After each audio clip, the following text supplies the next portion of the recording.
آئیے سیدھا شروع کرتے ہیں آج کی اس بے حد دلچسپ گفتگو کو۔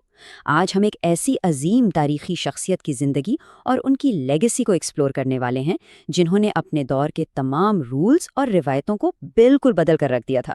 ہم بات کر رہے ہیں حضرت یحییٰ علیہ السلام کی، ایک ایسی زندگی جو سادگی، بے خوفی اور سچائی کا ایک بے مثال نمونہ ہے۔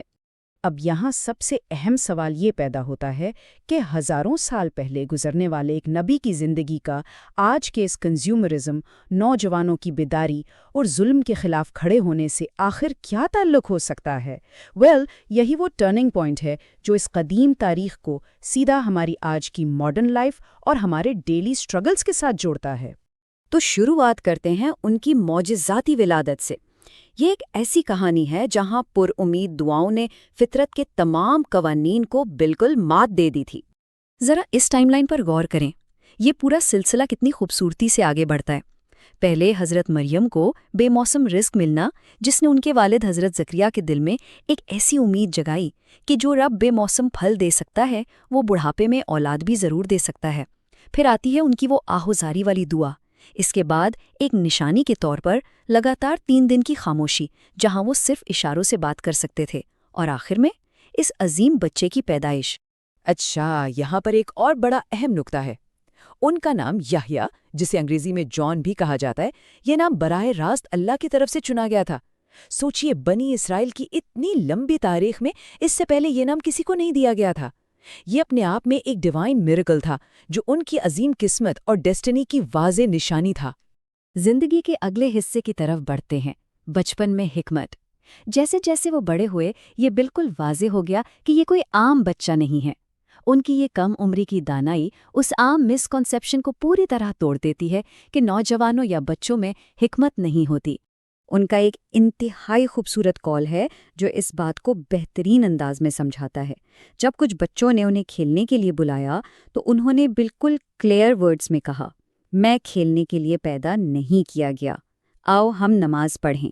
مطلب اس سے ظاہر ہوتا ہے کہ وہ کتنی چھوٹی عمر میں ہی اپنے مقصد کے بارے میں بالکل کلیئر تھے اور عام بچوں کے مشاغل سے ہٹ کر ایک عظیم راستے کی طرف چل پڑے تھے۔ ہمارے سورسز بتاتے ہیں کہ اللہ نے انہیں بچپن میں ہی حکمت عطا فرمائی تھی۔ حکمت کا مطلب یہ ہے کہ ان کے پاس عام بچوں سے ہٹ کر ایک غیر معمولی ذہن، گہری امپتھی اور ایک ایسی روحانی سمجھ تھی جو عام طور پر لوگوں میں پوری عمر گزارنے کے بعد بھی نہیں آتی۔ یہ ان کی آنے والی نبوت کی تیاری کا ایک بہت بڑا حصہ تھا۔ اب آتے ہیں ان کی زاہدانہ زندگی کی طرف۔ یہ ان کی سادگی کا ایک ایسا اعلیٰ نمونہ ہے جو اپنے دور کی عیش و عشرت اور دکھاوے کے سامنے ایک بالکل مختلف اور طاقتور مثال پیش کرتا ہے۔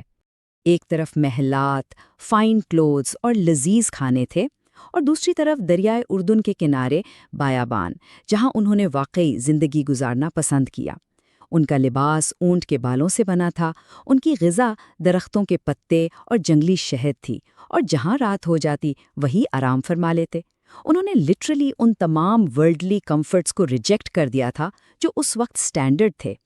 لیکن اس شدید سادگی کے باوجود وہ اکثر خود سے ایک بڑا تھاٹ پرووکنگ سوال پوچھتے تھے، اے یحییٰ، کیا تم سے زیادہ خوشحال اور پراسپرس کوئی زندہ ہے؟ یہ ایک عجیب بات لگ سکتی ہے، لیکن انہوں نے اپنی خوشی اور دولت ان مٹیریل چیزوں میں نہیں بلکہ اللہ کے ساتھ اپنے اس گہرے تعلق میں ڈھونڈ لی تھی جو انسان کو واقعی اندر سے امیر کر دیتا ہے۔ یہ سب سن کر انسان سوچنے پر مجبور ہو جاتا ہے نا؟ کیا ایسا نہیں لگتا کہ ان کا دنیا کی ان ڈسٹریکشن سے دور رہنا بالکل وہی چیز ہے جسے آج ہم منملزم کہتے ہیں؟ یا پھر جب ہم تھک ہار کر اپنے فون سائٹ پر رکھ دیتے ہیں اور ڈیجیٹل ڈی ٹاکس پر چلے جاتے ہیں۔ صدیوں پرانا یہ اصول آج کی اس بھاگ دوڑ والی زندگی کا ایگزیکٹ علاج لگتا ہے۔ چلیے اب ان کی تعلیمات کے مرکزی حصے یعنی بیت المقدس میں دیے گئے 5 احکامات کو ڈسکس کرتے ہیں۔ لیکن اپنا سرمن شروع کرنے سے پہلے ان کا اپنے قریبی رشتہ دار حضرت عیسیٰ علیہ السلام کے ساتھ ایک بہت خوبصورت مکالمہ ہوا۔ دونوں نے انتہائی عاجزی اور ہیوملٹی کے ساتھ ایک دوسرے سے دعا کی درخواست کی اور ایک دوسرے کو خود سے بہتر کہا۔ یہ واقعہ ان دونوں عظیم ہستیوں کے درمیان اس گہرے احترام اور محبت کو ظاہر کرتا ہے جو واقعی بے مثال ہے۔ اور پھر انہوں نے بنی اسرائیل کو وہ اہم 5 احکامات دیے جنہوں نے ایک کمپلیکس اسپرچل ڈیفنس کو 5 آسان باتوں میں توڑ کر رکھ دیا۔ پہلا، توحید، یعنی صرف اور صرف ایک اللہ کی عبادت۔ دوسرا، مکمل توجہ کے ساتھ نماز۔ تیسرا، روزہ، جس کی خوشبو اللہ کے نزدیک مشک سے بھی زیادہ پسندیدہ ہے۔ چوتھا، صدقہ، جو بالکل ایسا ہے جیسے کوئی اپنی جان و مال دے کر قید سے آزاد کروا لے۔ اور پانچواں، اللہ کا ذکر، جو شیطان کے حملوں کے خلاف ایک مضبوط قلعہ ہے، بالکل کلیئر اور ایکشن اورینٹڈ۔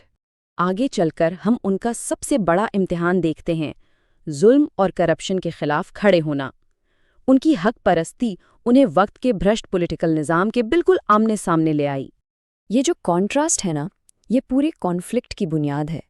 ایک طرف وہ عظیم نبی جو جنگل میں رہتے تھے، خدا سے ڈرتے تھے اور لوگوں کو پاکی اور توبہ کی تعلیم دیتے تھے، اور ٹھیک ان کے مخالف تھا بادشاہ ہیرڈ اینٹیپاس، جو محلات میں رہتا تھا اور اسٹیٹ سپانسرڈ امورالٹی اور بے حیائی کو پروموٹ کرتا تھا۔ یہ صرف 2 شخصیاتوں کا نہیں، بلکہ 2 بالکل الگ سوچ اور نظام کا ٹکراؤ تھا۔ انہوں نے بنا کسی خوف کے بادشاہ کی اس کھلی کرپشن کی مخالفت کی۔ سچ بولنے کی وجہ سے انہیں قید میں ڈال دیا گیا، اور پھر تاریخ کا وہ انتہائی افسوسناک واقعہ پیش آیا جب صرف ایک رقاصہ کی ڈیمانڈ کو پورا کرنے کے لیے اس ظالم بادشاہ نے اس عظیم اور پاک نبی کا سر قلم کروا دیا۔ ایک سچائی کی آواز کو ہمیشہ کے لیے خاموش کرنے کی کوشش کی گئی۔ ہمارے سورسز اس ناانصافی کی سنگینی کو ایک انتہائی سخت قرآنی وعید کے ساتھ جوڑتے ہیں۔ یہ ان تمام لوگوں کے لیے ایک بڑا وارننگ پیغام ہے جو حق کی آواز کو دباتے ہیں اور بغیر کسی حق کے نبیوں کا قتل کرتے ہیں۔ ان کے لیے ایک دردناک عذاب کی خبر سنائی گئی ہے۔ یہ جسٹس کا ایک ایسا اصول ہے جو آج بھی اتنا ہی ریلیونٹ ہے۔ آئیے اب اس ایکسپلینر کو کنکلوڈ کرنے سے پہلے ان تمام واقعات سے آج کے دور کے اسباق پر نظر ڈالتے ہیں اور ان قدیم واقعات کو ہماری آج کی ریئل لائف سے کنیکٹ کرتے ہیں۔ ان کا شیطان کے ساتھ ایک بڑا ہی آئی اوپننگ سامنا ہوا تھا، جس سے ہمیں یہ پتہ چلتا ہے کہ شیطان انسانوں کو پھنسانے کے لیے ان کی خواہشات کا استعمال کرتا ہے۔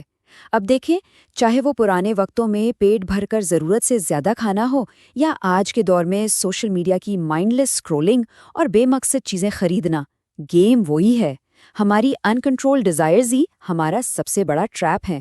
تو یہاں سب سے بڑا ٹیک اوے یہ ہے کہ ان کی عظیم زندگی آج کے ماڈرن کانسیپٹس کے ساتھ کتنی پرفیکٹلی میپ ہوتی ہے۔